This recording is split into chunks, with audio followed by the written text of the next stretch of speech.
Hello students, this is Shubham Poddar, your mathematics teacher. मैं उम्मीद करता हूँ कि आप सब बहुत अच्छे से होंगे, रेगुलर क्लासेस ले रहे होंगे, नोट्स बना रहे होंगे एंड करस्पॉन्डिंग एग्जाम्पल्स और एक्सरसाइजेस सॉल्व कर रहे होंगे। प्रीवियस पार्ट में हम लोगों ने डिस्कस किया graph of all the fundamental functions जो हमारी एनसीईआरटी टेक्स्ट बुक में है। ठीक है, हम लोगों ने मैंने ये भी क्लास में कहा था कि इसके अलावा भी बहुत सारे फंक्शंस हैं। ठीक है, maybe they are fundamental और दे आर नॉट, बट इसके अलावा भी बहुत सारे फंक्शंस हैं जिनको पढ़ा जाता है, जिनको पढ़ना चाहिए, बट अभी के लिए हम लोग जो सिलेबस है उसी के ऊपर पूरी तरह से कॉन्सेंट्रेटेड है। आज हम लोग डिस्कस करेंगे ये अलजेब्रा ऑफ फंक्शंस। ठीक है, अब अलजेब्रा ऑफ फंक्शंस का मतलब क्या है कि देखिए, फंक्शंस मशीन है। फंक्शन एक ऐसा डिवाइस है, एक ऐसी प्रोग्रामिंग है जिसको हम कोई पर्टिकुलर इनपुट देते हैं तो वो एक फिक्स्ड आउटपुट देता है, यूनिक आउटपुट देता है। और क्या आप फंक्शन को एक नंबर से ट्रीट, देखिए समझिए बात को, जैसे कांस्टेंट्स, जो मैथ्स में कांस्टेंट्स हैं 1 2 3 इंटीजर्स, रियल नंबर्स जितने भी हैं, ठीक है, ये सारे कांस्टेंट्स क्या हैं? ये एक मैथमेटिकल ऑब्जेक्ट है। ठीक, इनको हम ऐड कर सकते हैं, सब्ट्रैक्ट कर सकते हैं, मल्टीप्लाई, डिवाइड, पावर कर सकते हैं, एक्सपोनेंट वगैरह वगैरह, बहुत सारे ऑपरेशंस हैं, है ना। ये सब मैथमेटिकल ऑब्जेक्ट हैं। Variables x y z, alpha beta gamma p q r s, है ना, वेरिएबल्स इंट्रोड्यूस किए गए मैथ्स में। वेरिएबल्स भी मैथमेटिकल ऑब्जेक्ट हैं, बस ये अननोन होते हैं, सिचुएशन के अकॉर्डिंग चेंज होते रहते हैं। इनका ये भी मैथमेटिकल ऑब्जेक्ट्स हैं, इनको भी ऐड, सब्ट्रैक्ट, मल्टीप्लाई, डिवाइड किया जाता है। पढ़ा भी हम लोगों ने, पॉलिनोमियल्स पढ़े फिर इसी के बेसिस पर, है ना। फिर जैसे नंबर्स था, जैसे वेरिएबल्स था, वेरिएबल्स और नंबर्स को मिला करके पॉलिनोमियल बनाते हैं, अलजेब्राइक एक्सप्रेशंस बनाते हैं, है ना। अलजेब्राइक एक्सप्रेशन फिर से मैथमेटिकल ऑब्जेक्ट है। हम दो अलजेब्राइक एक्सप्रेशंस को ऐड कर सकते हैं, सब्ट्रैक्ट कर सकते हैं, मल्टीप्लाई, डिवाइड, है ना। वो सब मैथ्स मैथमेटिकल ऑब्जेक्ट्स हैं। मैथमेटिकल ऑब्जेक्ट्स मतलब ऐसी चीजें जिन पे फंडामेंटल मैथमेटिकल ऑपरेशंस लगाए जा सके। ठीक है, फर्स्ट चैप्टर में हम लोगों ने पढ़े सेट्स। सेट्स भी मैथमेटिकल ऑब्जेक्ट्स हैं। हाँ, उनके ऑपरेशंस थोड़े अलग अलग थे। यूनियंस कर सकते हैं, सेट का इंटरसेक्शन ले सकते हैं, डिफरेंस ले सकते हैं, मगर वो भी मैथमेटिकल ऑब्जेक्ट है। फंक्शंस, फंक्शंस भी मैथमेटिकल ऑब्जेक्ट्स हैं। ठीक है, अब देखिए ये सब छोटी छोटी बातें हैं, लेकिन बड़ी ज़रूरी है अगर आप एक अच्छा व्यू चाहते हैं अपने टॉपिक के ऊपर। ठीक है, ये मैथमेटिकल ऑब्जेक्ट्स हैं। और बाकी सारे ऑब्जेक्ट मैथमेटिकल ऑब्जेक्ट्स की तरह, like numbers, variables, polynomials, algebraic expression, sets, बाकी सारे मैथमेटिकल ऑब्जेक्ट्स की तरह ज्योमेट्रिकल फिगर्स भी मैथमेटिकल ऑब्जेक्ट्स होते हैं। ज्योमेट्रिकल फिगर्स भी, हाँ, उनके साथ ऑपरेशंस दूसरे होते हैं, वो अपनी जगह, बट वो भी मैथमेटिकल ऑब्जेक्ट्स हैं। ठीक है, सो मैं बता रहा था कि फंक्शंस भी मैथमेटिकल ऑब्जेक्ट्स हैं और इनको भी ऐड कर सकते हैं हम, सब्ट्रैक्ट कर सकते हैं, मल्टीप्लाई, डिवाइड किया जा सकता है। देखिए, अगर मैं आपसे बात करूं कि,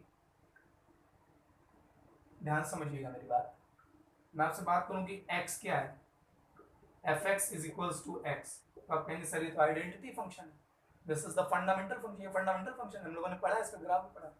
अगर मैं कहूं f x is equal to 5, g x लिख लो, इसे दूसरा फंक्शन लिख लो, g x, g of x is equal to 5, तो आप कहेंगे सर ये तो कांस्टेंट फंक्शन है। और अगर मैं एक फंक्शन लिखूं h x is equal to f of x plus g of x, मतलब x प्लस 5, तो देखिए ये फंडामेंटल फंक्शन नहीं है, ये एक लीनियर पॉलिनोमियल फंक्शन है जो दो फंडामेंटल फंक्शंस को ऑपरेट करके लाया गया है। ये फंडामेंटल फंक्शन नहीं हुआ। फॉर एग्जांपल देखिए, बात समझिए, है ना, स्क्वायर रूट ऑफ एक्स, ठीक है, ये फंडामेंटल फंक्शन नहीं है। स्क्वायर रूट, ठीक है, sorry, square root of x square, देखिए ये फंडामेंटल फंक्शन नहीं है। ये स्क्वायर रूट ऑफ एक्स और एक्स स्क्वायर को प्लग किया गया है। प्लग करने का मतलब, मैंने एक्स की जगह एक्स स्क्वायर को, जैसे आप किसी वायर को सॉकेट में प्लग करते हैं ना, प्लगिंग, उसी तरह से आप इस फंक्शन को इसका जो आउटपुट है एक्स स्क्वायर जो है ये, इसको आप इसमें प्लग कर दीजिए तो ये मिलेगा प्लगिंग, इसको कहते हैं फंक्शंस की प्लगिंग। इसको मैथ्स में नाम देते प्लगिंग मैं कहता हूँ, ठीक है। इसको मैथ्स में नाम देते हैं कंपोजिशन ऑफ फंक्शंस। दो फंक्शंस को कंपोज करके नया फंक्शन बनाना है। कंपोजिशन ऑफ फंक्शंस आप क्लास 12 में पढ़ेंगे, बहुत बहुत मजेदार भी है, बहुत इंपॉर्टेंट भी है।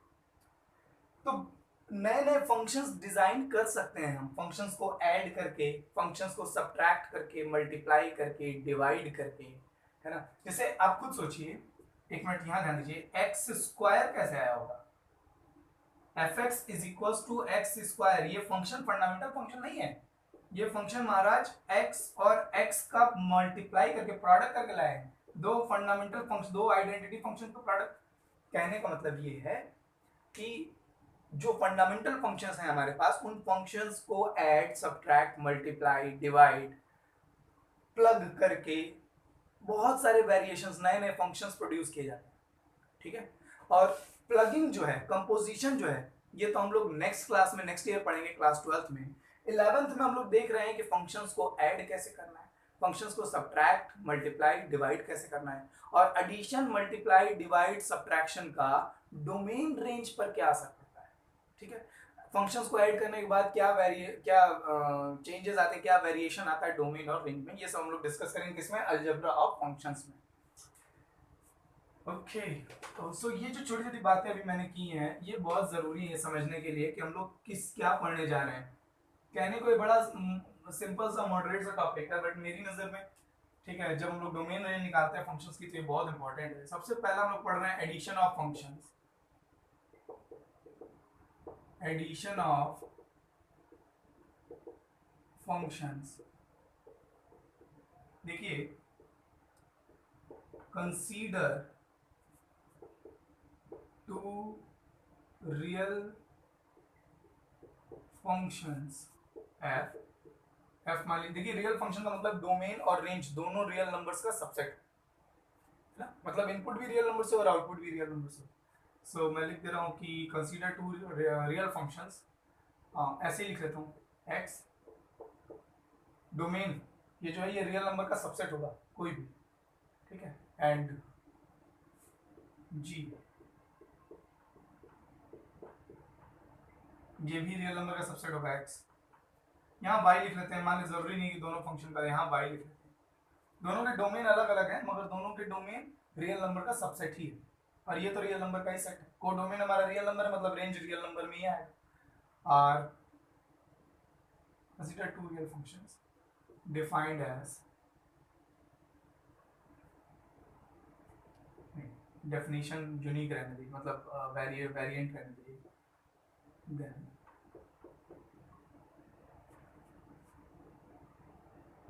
their addition is defined as f plus g of x is equals to, देखिए ये कहाँ से कहाँ तक होगा, ऐसे लिखा जाता है ना, f plus g of x, input तो x ही है हमारा, f plus g of x ऐसे लिखा जाता है बस ये। और ये कहाँ से कहाँ तक डिफाइन होगा, डोमेन क्या होगी इसकी, f की डोमेन क्या थी x, और g की डोमेन क्या थी y, तो f प्लस g की डोमेन क्या होगी, समझने वाली बात है। ऐसे समझिए, देखिए x identity function, modulus x ये भी पढ़ा हम लोगों ने, इन दोनों का एडिशन, इसका डोमेन आपको याद है, आइडेंटिटी फंक्शन का डोमेन, ग्राफ याद कीजिए, स्ट्रेट लाइन ओरिजिन से पास होती थी, इसका डोमेन रियल नंबर्स होता था। इसका डोमेन याद कीजिए, v ऐसे ग्राफ बनता था, ओरिजिन पे आकर के, है ना, लाइन टर्न ले लेती थी, पढ़ा हम लोगों ने। इसका रेंज आता था, सॉरी इसका डोमेन है ऑल रियल नंबर्स, और इसका भी डोमेन है ऑल रियल नंबर्स, है ना, मतलब x की हर वैल्यू के लिए ये भी डिफाइंड है, x की हर वैल्यू के लिए ये भी डिफाइंड है, सही बात है, ठीक। अब ध्यान दीजिए, अगर मैं यहां पर ये लिख दूं 1/x, इसकी डोमेन रियल नंबर्स होती थी और इसकी domain all real numbers accept 0, ये होती है। देखिए फंडामेंटल फंक्शंस के ग्राफ्स याद होने चाहिए, डोमेन रेंज एकदम याद होनी चाहिए, आंखें बंद करके कि यहाँ से ग्राफ ऐसा होता है, ये डोमेन ये रेंज।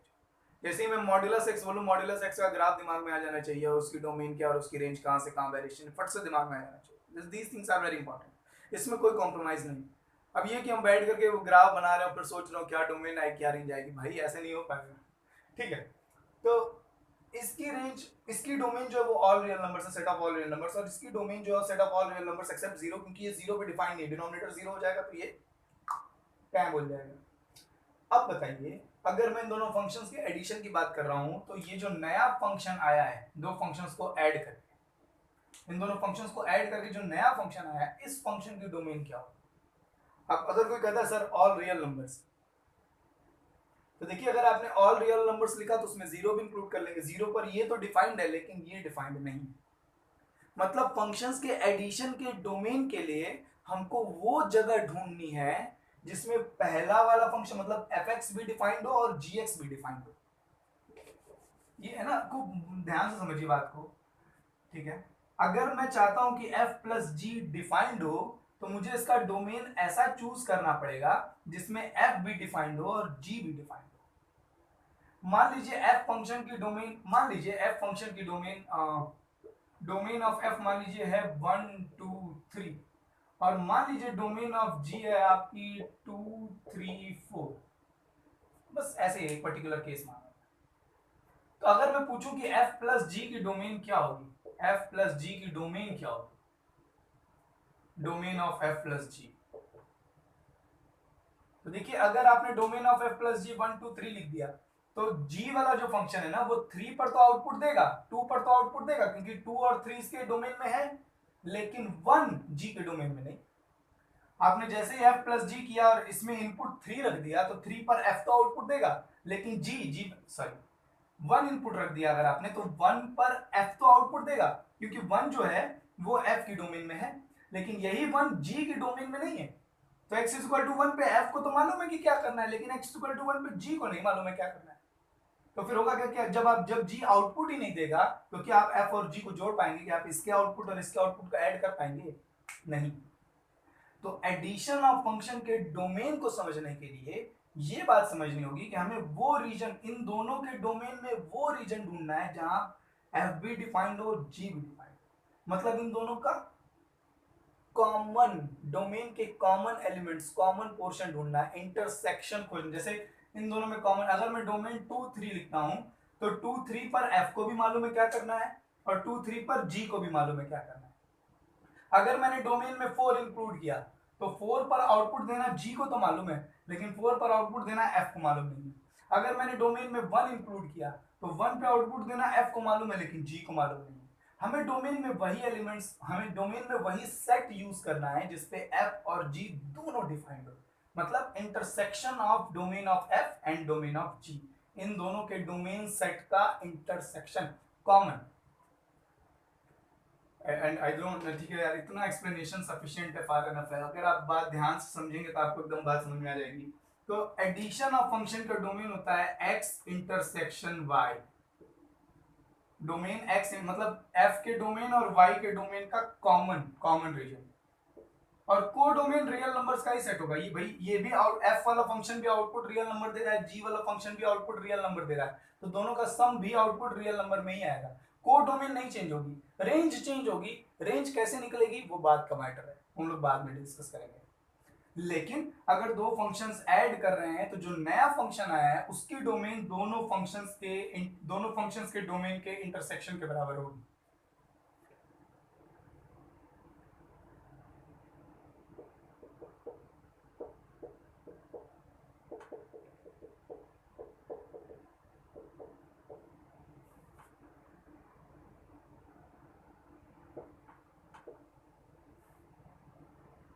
तो अगर दो फंक्शंस हमारे पास f और g हैं, तो दोनों का एडिशन इस सेट से इस सेट की तरफ रहेगा, मतलब डोमेन ये होगा और को डोमेन तो वही रहेगी।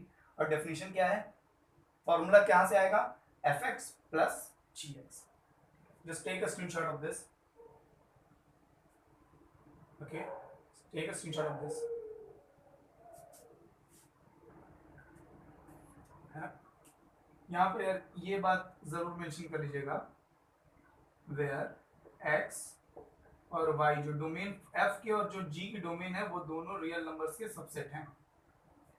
ये लिखने की जरूरत नहीं, यहाँ पे रियल फंक्शंस लिख दिया तो ये ऑलरेडी ठीक है, बात समझ में आ जानी चाहिए, बट फिर भी ठीक है।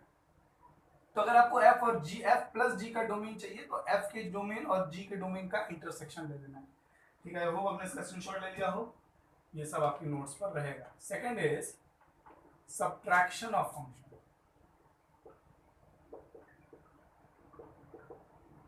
इसको अलग से पढ़ाने जैसा कुछ नहीं है,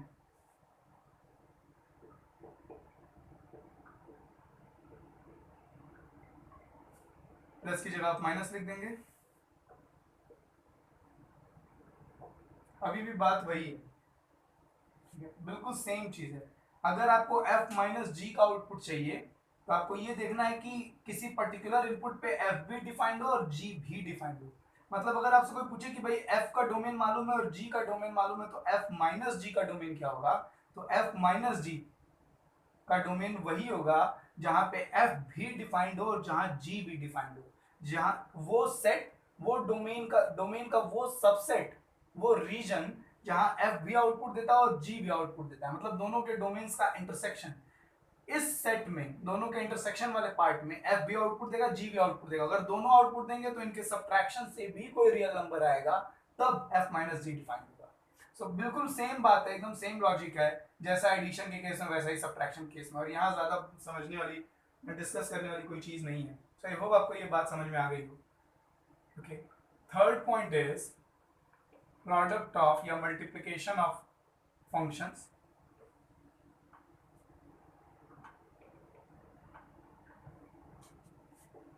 थर्ड इज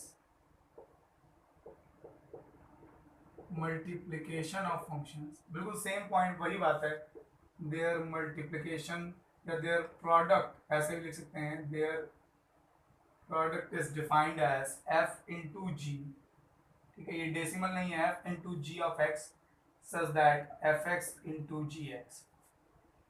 बिल्कुल वही बात है, सेम चीज है, इसीलिए मैं फर्स्ट वाला डेफिनेशन बहुत अच्छे से समझा रहा था। अभी भी वही बात है, अगर आप चाहते हैं कि दो फंक्शंस कि आपका प्रोडक्ट कुछ आए तो f को भी कोई डिफाइंड आउटपुट देना होगा और g को भी कोई वेल डिफाइंड आउटपुट देना होगा।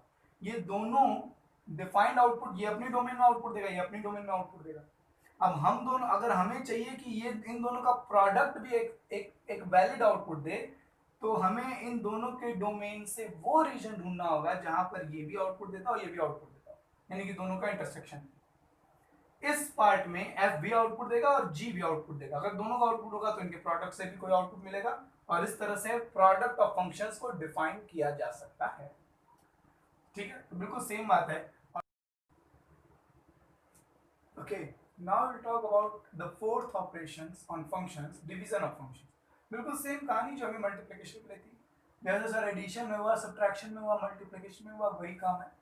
f upon g, f by g will be defined from x intersection y to real number, और फॉर्मूला यहां से आएगा fx upon gx, ठीक है। लेकिन थोड़ा सा ट्विस्ट है, डिवीजन वाले में थोड़ा सा ट्विस्ट। ट्विस्ट क्या है ये मैं आपको बहुत सिंपली समझाता हूँ, ठीक है। ये बताइए मुझे, मान लीजिए कि fx जो है हमारा वो x प्लस 3 है और gx जो है हमारा वो x माइनस 4 है, दिख रहा है ना? हाँ, तो fx अपॉन gx कैसे लाएंगे आप? सर दोनों को डिवाइड कर। अब अगर मैं पूछूं कि इसका ये जो डिवाइड करने के बाद जो फंक्शन आया, मतलब f अपॉन g, इसका डोमेन क्या होगा? तो आप कहेंगे सर fx का डोमेन इंटरसेक्शन gx का डोमेन। वही बात है जो हम लोग एडिशन, सब्ट्रैक्शन, मल्टीप्लिकेशन में कर रहे थे। अच्छा, तो fx को देखिए x plus 3, fx is equal to x plus 3, इसका डोमेन क्या होगा? All real numbers. इसमें जो भी इनपुट रखूंगा उसमें 3 ऐड करके आउटपुट दे देगा। ये तो हर जगह डिफाइंड है, x की हर वैल्यू के लिए डिफाइंड है ना, x की हर वैल्यू पे आउटपुट देगा। तो ये इसका डोमेन क्या है हमारा? All real. इसका डोमेन है हमारा ऑल रियल नंबर्स। gx के लिए पूछा आपने, x माइनस 4, तो इसको जो भी मैं इनपुट दूंगा उसमें से 4 सब्ट्रैक्ट करके दे देगा ये। हर जगह ये भी डिफाइंड है, तो इसका भी जो डोमेन होगा वो ऑल रियल नंबर्स, इसका भी डोमेन क्या हुआ, ऑल रियल नंबर्स। अब आप समझिए, अब जैसे ही डिवाइड किया आपने और आपसे पूछा कि भाई इस पूरे का डोमेन बताओ, पूरे का x plus 3 upon x minus 4, x plus 3 का डोमेन क्या, all real numbers, x minus 4 का डोमेन क्या, ऑल रियल नंबर्स। लेकिन जैसे ही आपसे किसी ने पूछा कि x plus 3 upon x minus 4 का डोमेन क्या होगा, तो आप बता देंगे सर रियल नंबर्स और रियल नंबर्स का इंटरसेक्शन। रियल नंबर्स क्या है भाई, इसके सारे एलिमेंट्स और इसके सारे एलिमेंट्स कॉमन ही तो होंगे, कोई बचेगा थोड़े, सब कॉमन आ जाएंगे, दोनों सेट्स आइडेंटिकल है, तो आप कह देंगे सर ये तो ऑल रियल नंबर्स होगा इसका डोमेन, है ना, सारे सारे रियल नंबर्स के लिए। लेकिन साथ ही साथ आप ये बात समझिए कि अगर आपने कह दिया कि इस डिवीजन ऑफ फंक्शंस का डोमेन ऑल रियल नंबर्स है, तो उसमें 4 भी आएगा, सारे रियल नंबर्स में 4 भी आता है। और जैसे ही आप x इक्वल टू 4 रखे तो ऊपर तो 4 प्लस 3 7 आ जाएगा। gx का काम है जो भी इनपुट दिया उसमें से 4 माइनस कर देना, तो आपने इसको इनपुट दिया 4, ये 4 माइनस 4 करके 0 दे देगा। जब तक gx अलग था तो वो 0 आउटपुट दे सकता था, लेकिन जैसे ही gx अब डिनोमिनेटर में आ गया इस फंक्शन के साथ, अब अगर इसने 0 आउटपुट दिया, डिनोमिनेटर अगर 0 हो गया तो फंक्शन क्या हो जाएगा, अनडिफाइंड हो जाएगा, क्योंकि एनीथिंग अपॉन 0, एनीथिंग अपॉन 0 हमारी मैथमेटिक्स नहीं जानती कि वो क्या होगा। तो डोमेन हम रियल नंबर्स का सेट नहीं कह सकते, हमें डोमेन में से एक दूसरे सेट को माइनस करना पड़ेगा, और ये सेट कौन होगा, ध्यान से समझिएगा ये, ठीक है।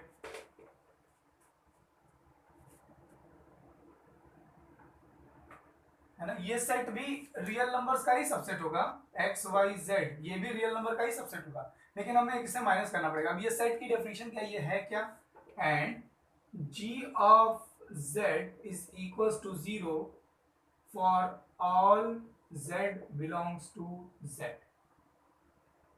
मतलब z ये वो सेट है जिसके एलिमेंट्स पर, जिसके एंट्रीज पर gx क्या हो जा रहा है, 0 हो जा रहा है।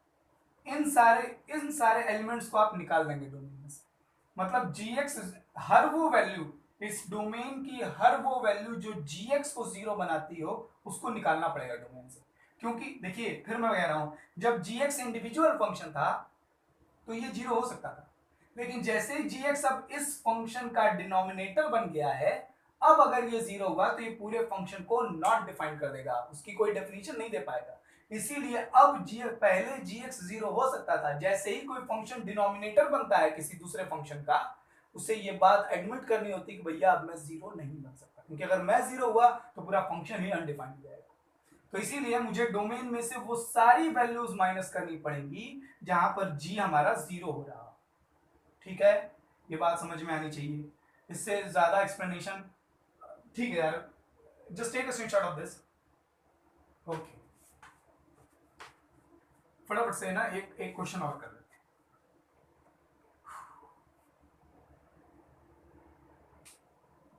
मान लीजिए हमारे पास एक फंक्शन है fx, और ये मैं लिख रहा हूं x minus 1, x minus 2, x minus 3, और एक दूसरा फंक्शन है gx, इसको मैं लिख ले रहा हूं x minus 2, x minus 3, x minus 4। एक बात तो क्लियर है कि ये भी एक क्यूबिक पॉलिनोमियल होगा, तीनों को मल्टीप्लाई करेंगे क्यूबिक पॉलिनोमियल आएगा, ये भी क्यूबिक पॉलिनोमियल होगा।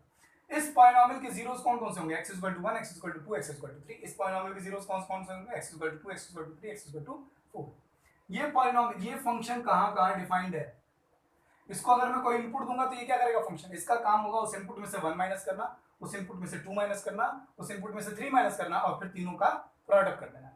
इस फंक्शन को जब मैं कोई इनपुट दूंगा तो क्या करेगा, उस इनपुट में से 2 माइनस करेगा, उस इनपुट में से 3 माइनस करेगा, उस इनपुट में से 4 माइनस करेगा, और फिर सब मल्टीप्लाई करके आपको आउटपुट दे देगा। ये बात समझ में आ रही होगी। अब अगर आपने इस फंक्शन को 2 इनपुट दिया तो ये 0 आउटपुट देगा, अगर आपने इस फंक्शन को 3 इनपुट दिया तब भी ये 0 आउटपुट देगा, अगर आपने इस फंक्शन को 4 इनपुट दिया तब भी ये 0 आउटपुट देगा। मतलब ये फंक्शन 0 आउटपुट दे सकता है। fx को जब आपने 1 इनपुट दिया 0 आउटपुट देगा, 2 इनपुट दिया 0 आउटपुट देगा, 3 इनपुट दिया 0, मतलब ये भी 0 आउटपुट दे सकता है। क्या ये फंक्शन कहीं पर नॉट डिफाइंड होगा, नहीं, आप x की कोई भी वैल्यू रखिए, कोई भी वैल्यू रखिए, √2 रख लो, 0 रख लो, कुछ भी वैल्यू रखोगे, 0 रखोगे तो -1 इंटू -2 इंटू -3 मल्टीप्लाई करके -6 दे देगा। ये फंक्शन x की हर वैल्यू के लिए डिफाइंड है, कोई ऐसी वैल्यू नहीं है जहां जो आप यहां पर रखें तो ये कोई आउटपुट ना दे।